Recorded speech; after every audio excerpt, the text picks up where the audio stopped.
2 subtle texts that your avoidant will actually send to you right as they're thinking about you or right before they're about to come back. Okay, so I want you guys to check this out.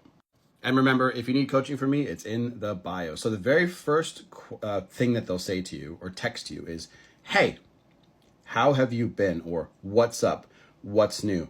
Sometimes they'll even like stuff on your socials as well, just before they're about to send this to you. Now, avoidants hate reaching out when they don't feel like it's safe to do so. That's why they'll like your posts and see how you act first before they reach out to you. But this is what you'll usually get. So they don't, come forward and say, I miss you, right? They don't usually do that. But they'll send these subtle messages because it is safe. If they feel like you're going to reject them, then they don't bother sending it. They're like, I'd rather just stay in my safe place. So always remember, they're not going to ask how you've been if they're not thinking about how much they miss you and how much they miss the relationship and how much they miss the connection, right? And the second text is, I saw something that reminded me of you. Now, this also may be dressed in a different way. And I'll even add a third one here, and this is around holiday season, like now. So they'll say happy holidays. Now, this does not always mean they're going to come back to you. So I just want to add that caveat there. But they say that to you to see how you're going to respond. They use it as a use case. I don't know. They use it as an excuse, right? Just to see how you're going to respond. That way they feel safe to reach out to you, to talk to you, so that you can, sit with it. They know they don't want to feel rejected or vulnerable. Okay. So how I want you to visually see this is them just kind of opening the door. And avoidance, avoid everything that has to do with responsibility of emotions and accountability of emotions. Okay, so I just want you guys to sit with that. If you guys need me, let me know. Link is in the bio, the Stan Store link. And also follow me on Instagram. Okay, there's a lot of scammers out there stealing my shit. So just make sure that you guys are very careful. I don't do love spells. I don't do any of that stuff. Okay, so make sure you guys don't get scammed by anybody. The only account that I run is Kyle Johnson 9191. And the Stan Store link, you'll see my Instagram. So if you guys are ever just unsure, just talk to me on TikTok or Instagram and say, is this you, right? Yeah, I'll send you a voice note. Your avoidant ex is going to look happy and detached during no contact. At first, that's the case. They're happy for now. But what happens is they tend to actually start to regret things later on. So I'm going to give you a few points on this. Number 1 is they confused distance. Okay, they confuse distance with healing. See, avoidants have a really, really hard time processing pain, especially when they're close to you. So they run from you because they don't want your energy there to interfere, right, with their thought process.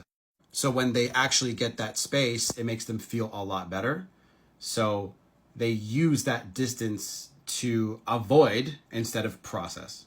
And I know how obvious a lot of this is going to sound, but this is just how they act. So as a lot of you guys, my clients, are so surprised when I give them the simplicity of how it's all works in their head, and they're like, oh, but yeah, it's really weird. So it's not like they instantly move on or anything like that. It's more like they just disconnect. To an avoidant, you could literally they'll put you over here on the side, and they could literally revisit you and never talk about the problem, and that's normal to them. Okay. Number 2 is they need to protect their ego, their image, how they look. Acting like they've moved on actually saves face. It stops them from feeling vulnerable or guilty about the whole thing. It helps them feel like they're in total control of the situation. Pretending that they're completely fine is just the way of the life of an avoidant. And number 3 is they haven't actually processed the events yet. At least not at the level that you are. They haven't gone through the processing time because, again, they're avoiding so much. So see how this all kind of turns into a vicious cycle? This can happen for months. That's why they can just come back to you sort of out of nowhere, like nothing happened, and never talk about it. So let's say they're in a rebound, or let's say they have just distractions or whatever. It's all just walls. Okay? It's all just walls. They're just pretending. Eventually what happens is the noise will fade. The emotions will set in, and eventually they'll start thinking about you and they'll get nostalgic and they'll start missing what was there. They'll miss the connection, they'll miss the relationship, and they'll miss what plans you guys had, everything. Like I said, they can just put everything over here and then come back to it like nothing happened. So again, if you guys need coaching from me, it's in the bio. Book a call. Happy to talk to you. An avoidant does think about you a lot during no contact, and this is how you handle that volatility and that up and down, because you're going to wonder if they're ever thinking about you, if they ever care about you during this no contact phase, because there are steps to it. You're going to experience a lot of volatility with your own emotions because they are going to be very silent, and that's where they're very comfortable. And by the way, if you guys want coaching, it's in the bio. So number one, they have all the control right now, especially if they're the ones that ended the relationship. So they know that they can get you to bend, break, and fold just for their attention. So what you need to understand is they are in their highest form of confidence right now.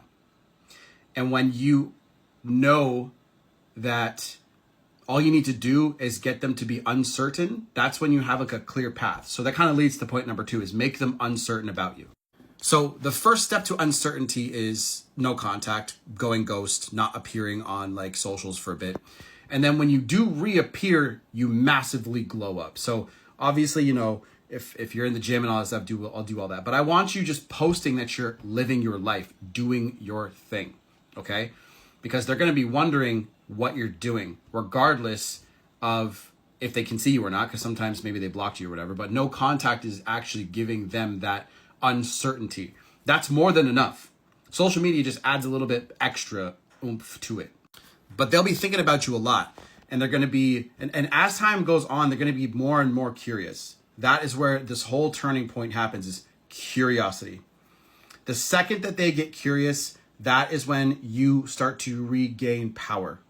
And when you regain power, it's because they want to know where they stand with you. So with an avoidant person, they're going to be just more volatile. There'll be more swings. There'll be longer times where no contact has to happen. That's all you need to do, is control yourself emotionally. And it's difficult. It's not easy. No one ever said this stuff was easy. This is why I make the videos. But when you focus heavily on knowing that uncertainty is the key, making them uncertain about you, that's when you're going to be like, okay, that's my goal. Make them uncertain. Then when they come back around, right, start working on things. So again, it depends if you want them back. Okay. Now, use no contact. It's very effective. It's very powerful. And then when they come back around, it'll be like, it actually creates a bit of a cycle. Now that's up to you if you want to participate in that, right? If the cycle is toxic, obviously as a person that has gotten out of that and has grown, I don't want you in a toxic cycle with a person. But I know that sometimes growth takes multiple punches from, to get the lesson through to your head. So that's where you have to kind of like come in, and just be like, okay, do I really want to do this? Do I really want to, participate in this? Because an avoidant person is in the red, and they have a suffering mind. Okay. So again, if you need help from me, guys, let me know. Avoidants don't feel the regret right away. They actually feel everything delayed or down the road. And it's not because they don't care about you. It's not because of any kind of like anger or hate or whatever. It's just because of how their emotions work. So in true fashion, I'm going to give you 3 points. They disconnect before they process. Avoidants detach completely to protect themselves. They shut down their feelings instead of processing them and dealing with them, hence the word avoidant. So instead of processing the breakup and processing the relationship, all the fights and stuff, they would rather just escape, avoid, run away. It's frustrating because you want the relationship to work. And I get this question all the time. Why can't they just be normal and communicate and talk? Doesn't work. Number 2, they only feel safe enough to miss you after some space has gone by. This is why no contact is so important, okay? Avoidants can't actually feel longing when they're under pressure. And at the end of the relationship, they are under the most pressure, individually and, of course, from you and the relationship. They basically need that distance and calm before they can even feel comfortable reconnecting with you. See, this is really all about the nervous system. It's almost like a circuit breaker in their head goes off and completely switches off. And once that settles down, once the, computer comes back on, that's when they can go, maybe this is a bad idea just to leave you out of nowhere. So the old memories will come back. This is going to lead to number 3 soon, but all the stuff comes back that actually kept you guys together for the amount of time you guys were together for.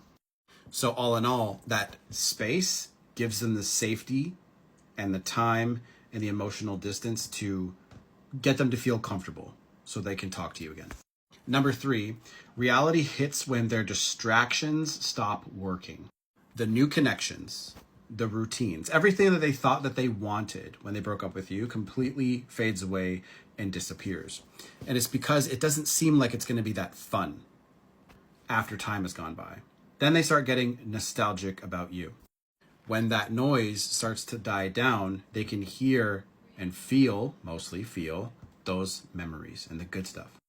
And this right here is the golden key, because this is when they start to regret things. Regret is your best friend when you're trying to get an ex to miss you. And it often happens months later, sometimes 3, sometimes 4 months, because they have seen enough of the, life, hanging out and just exposing themselves to what the single life is like, that they start to go, wow, I really want to be back in a relationship and I see the value in that. But when they're breaking up with you, they can't even think about that. You could explain that to them and it'll go in one ear and out the other completely. So remember, if you guys need any help, coaching is in the bio. Talk soon.